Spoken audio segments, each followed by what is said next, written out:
Hello fellow Fall Guys, this is Muganate here, and this time we'll be looking at Seesaw. First we'll look at how to play it from the pack, and then we'll look at the easy way to do it from the front.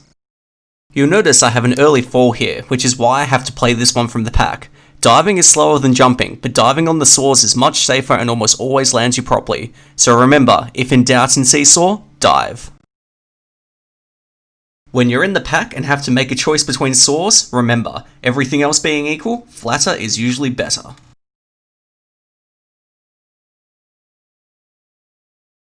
At this point, the central of the three saws gives you more options if you can easily get on it. Don't rush like I did, take your time and you'll be fine.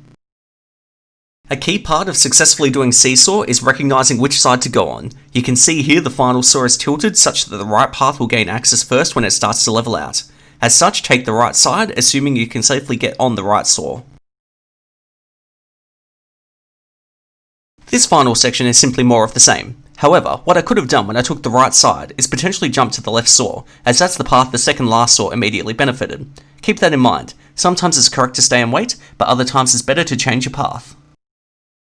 And there you go. Even with a couple falls and a potential misplay or two, we qualify with plenty of places to spare.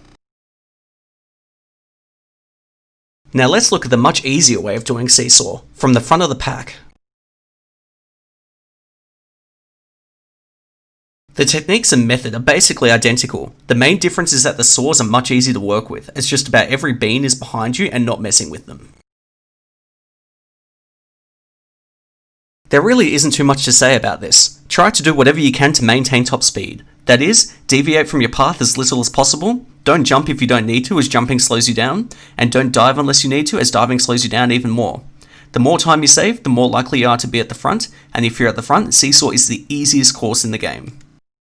Finally, the trick with this final saw is that if no one is on it, the side that you first jump on will go down, meaning that you want to jump off the other side. That's why I was able to get first. Thanks for watching and good luck chasing those dubs.